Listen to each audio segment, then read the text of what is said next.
Galera, boa tarde. Como vocês já sabem, esse ano vem sendo um ano muito atípico, então a chance da gente ter tropeçado numa notícia meio bizarra é muito grande. E lá para meados de julho, mais ou menos na metade do mês, eu me deparei com a seguinte notícia de que aproximadamente 300 elefantes apareceram mortos em Botsuana. É uma coisa muito estranha, né? Uma coisa muito esquisita. A primeira coisa que me veio à cabeça, naturalmente, foi a caçada, né? Isso poderia ter causado, isso poderia explicar de maneira racional o porquê de tantos elefantes terem aparecido mortos, assim, num espaço físico limitado, num espaço curto, em um curto período de tempo, né? E isso permaneceu até então um mistério que não foi desvendado, né? Muitas teorias surgiram, muitas especulações acerca do que de fato aconteceu para que esses elefantes tivessem morrido de uma maneira tão misteriosa, tão estranha. Surgiram boatos, especulações, mas teorias, né, buscando visar aí uma abordagem mais racional, que poderia ter explicado isso, né, uma coisa tão incomum, uma coisa tão surreal, que poderia explicar essa causa, esse fenômeno, né, gente? Mais de 280 elefantes aí naquela época morreram. A notícia do dia 17 de julho, agora de 2020. Então, na época, essa notícia do NetGeo surgiu, né, e eles separaram as principais teorias. O que se pensava na época? Fome ou desidratação, né? Só que, gente, na época, o período de chuvas ainda estava em alta, então os corpos d'água estavam bem cheios. Corpos d'água atraem ecossistemas inteiros, então você tinha ali um verde exuberante, sinal de que os recursos não estavam escassos, tinha muita coisa para todo mundo, não existia necessidade de competição. Então aqui a gente já percebe uma série de conceitos ecológicos, né, que tem no fato de um período de chuva ser recorrente em determinado período do ano. Então você tem aí corpos d'água lotados, você tem aí uma abundância maior de recursos e você impede, consequentemente, fenômenos naturais como competição e outros tipos de interação. Então, gente, essa hipótese foi descartada. Era muito improvável que tivesse sido essa a razão. Beleza? Envenenamento. A ideia, gente, era que os moradores locais tivessem envenenado aí os locais onde esses elefantes se alimentavam, a água que eles bebiam, em retaliação, né, o fato deles, na luta pela sobrevivência, acabarem se deparando, né, cruzando com as colheitas desse pessoal que vive disso, né, gente? Então a ideia é de que eles envenenaram isso tudo e permitiram aí os elefantes serem envenenados. É uma coisa muito cruel, isso acontece infelizmente. Só que aqui, gente, não foi o caso, porque venenos, como por exemplo, eu dei o exemplo aqui do cianeto, foi o que apareceu na notícia, venenos de maneira geral permanecem no cadáver, permanecem no corpo dos bichos até um pouco depois deles morrerem.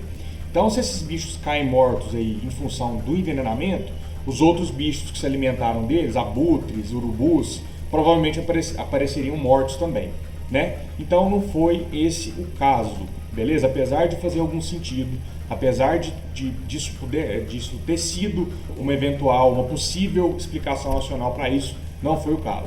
Apareceram outras hipóteses, como o vírus da encefalomiocardite, né, que é uma morte súbita precedida por sintomas neurológicos, né, que acontece em decorrência da ação de um vírus.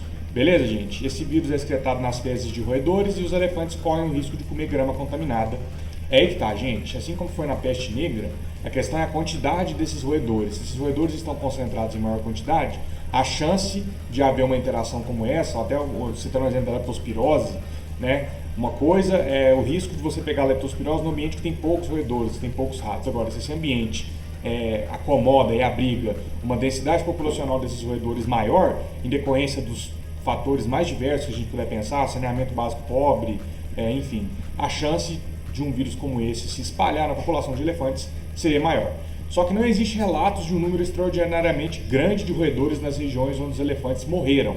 Beleza, gente? E teriam também, por ser uma doença viral, sintomas característicos que pudessem, então, definir aquela doença como sendo o vírus da encefalomiocardite ou não. No caso, espumas nas vias aéreas, né, lesões cardíacas, não foi o caso. Né, os elefantes apareceram mortos lá.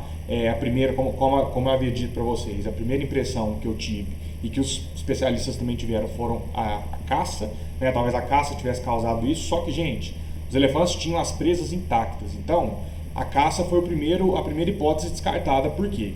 Animais como elefantes e rinocerontes têm esses aparatos, né, o aparato, no caso dentário do elefante, as presas, são capturados, né, os elefantes são mortos e as presas deles são retiradas em função de alguma cultura popular que gira em torno ali daquela comunidade. Muitas vezes essas estruturas são tidas como sendo afrodisíacas, como tendo propriedades curativas, que curam todo quanto é tipo de doença que vocês imaginarem, claro, sem o viés científico.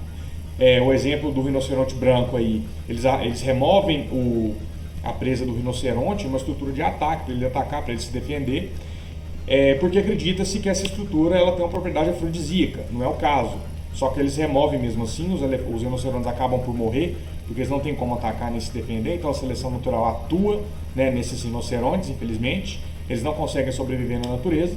E essas estruturas são vendidas por um preço assim, bizonhamente alto, $100 mil o quilo, né?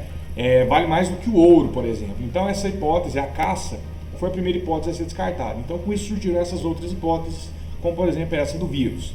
Micróbios assassinos, gente, bactérias e vírus que não eram fatais para espécies específicas podem evoluir e se tornar letais. Ora, tá parecendo que eu estou falando do coronavírus, né? Mas isso acontece também na natureza, beleza? Em função do quê? Mudanças extremas, repentinas do clima, que podem acarretar mutações nesses seres, tornando-os mais agressivos, beleza? Então, mudanças repentinas ou extremas no clima, né? Uma mudança abrupta, um aumento abrupto, uma queda abrupta na temperatura, podem desencadear mudanças em bactérias e vírus, tornando eles letais. Como aconteceu, gente, em 2015, né? A gente teve um evento de 200 mil saigas que foram mortas por intoxicação, depois que o calor e a umidade fizeram com que uma bactéria chamada Pasteurella bacterium, que era comum em condições normais, se multiplicasse e se tornasse letal. Porque à medida que essas bactérias, que esses micro-organismos vão se multiplicando, eles vão sofrendo alterações, vão tornando mais agressivos e a chance dessa proliferação pegar um organismo mais frágil é muito maior. Então em 2015 a gente teve esse evento aí de 200 mil saigas que acabaram sendo mortas, beleza? Só que ultimamente, gente, as temperaturas nessa região não têm sido, até aquele momento, não eram excepcionalmente altas. E as mortes ainda eram relativamente limitadas. Então essa teoria acabou sendo também a menos provável. Essa teoria ganhou muita força, a teoria da doença do antraz, tá? O antraz é uma bactéria, essa bactéria causa uma doença tanto em seres humanos quanto em animais, beleza? A bactéria Bacillus anthracis, né, entra em contato natural com a vida selvagem quando os corpos d'água diminuem. Então a gente tem o CDC, que explicou que essas bactérias produzem esses esporos são ativados quando entram nos organismos vivos, né, e eles multiplicam e causam aí os mais diversos sintomas, e quando não tratado pode causar a morte, beleza? A gente teve um evento parecido com esse dos elefantes, só que aconteceu com o hipopótamo, que eu vou explicar daqui a pouco. Então como que funciona essa doença do antraz? A gente tem a bactéria Bacillus anthracis, que produz esporos que não são ativos, vivem ali no ambiente, né, no solo, na água, só que por muito tempo, eles conseguem sobreviver até décadas. Então quando o animal entra em contato com esses esporos, né, esses esporos são ativados a partir do momento que ele entra no organismo vivo, beleza? Então quando esses esporos entram no corpo do animal de uma pessoa, né, esses esporos são ativados e começam a se transformar em células ativas, beleza? Então quando essas células se tornam ativas, essa bactéria se multiplica, se espalha pelo corpo, começa a aparecer os sintomas, começa a ganhar força, começa a drenar os recursos do nosso organismo, deixando a gente mais fraco, podendo levar aí a doenças severas ou até mesmo a morte. Então essa foi uma teoria que ganhou muita força, tá? A teoria da doença do antraz, que é uma doença infecciosa causada por uma bactéria no solo. Como eu havia dito para vocês, tivemos aí um evento em 2017, onde essa doença ocasionou a morte de 100 hipopótamos na Namíbia. Beleza, gente? Foi uma coisa horrível, foi uma coisa muito feia, mas acontece. Aqui eu estou mostrando para vocês, gente, que a natureza realmente ela é heavy metal. A natureza é foda, as coisas acontecem, só que os organismos respondem a condições externas. No caso, gente, o que está pesando aqui é o aquecimento global. Então, por isso que eu acho que esse pode ser um tema cobrado no Enem, pode ser um tema abordado em outros vestibulares, porque ele está dentro do espectro do tópico do aquecimento global, então é importante a gente se ater a isso aqui. Por fim, gente, eles encontraram recentemente, ontem ou anteontem, a real causa das mortes desses elefantes. E não foi uma doença do antraz, não foi envenenamento, não foi fome, não foi nada disso, não foi caça, foram cianobactérias. Beleza, gente? Essas cianobactérias causaram a morte desses bichinhos, infelizmente. Então elas são as algas azuis, conhecidas como algas azuis, elas se instalam em corpos d'água que são ricas em nutrientes, né, se espalham por lagos, e geralmente esses corpos d'água abastecem a fauna da região. Por que esses elefantes foram encontrados mortos em um espaço físico relativamente curto? Né? Os cadáveres foram encontrados muito próximos uns aos outros. Por quê? Essas águas contaminadas com essas cianobactérias abasteciam uma grande quantidade, um grande número de elefantes, populações inteiras. Então esses elefantes tomavam água em bando, eles têm um comportamento de bando, né? É uma característica biológica e comportamental deles. Eles beberam essa água em bando e a ação dessas cianobactérias aconteceram rapidamente, então eles foram caindo um por um, foi uma coisa horrível.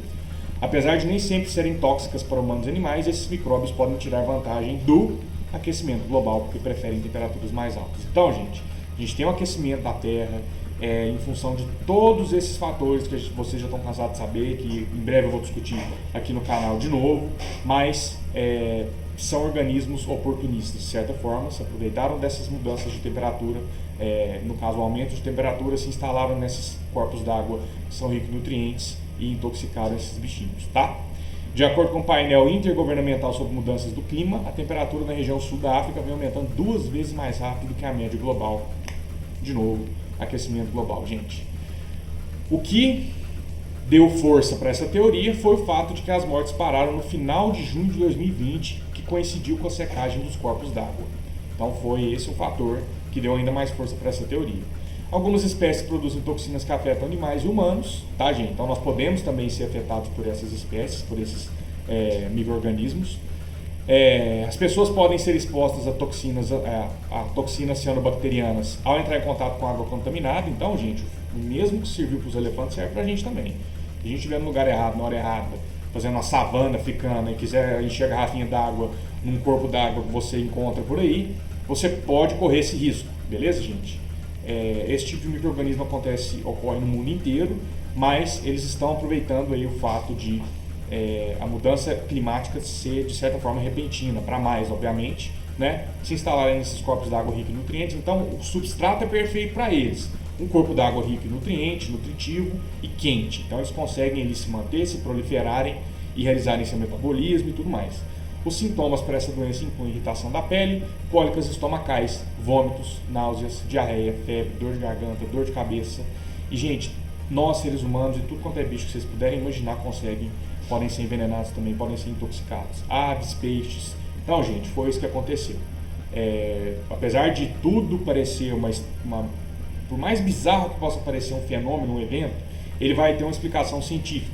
Não se preocupe, foi o caso aqui da morte dos elefantes. Mais de 300 elefantes foram encontrados mortos aí em Botsuana.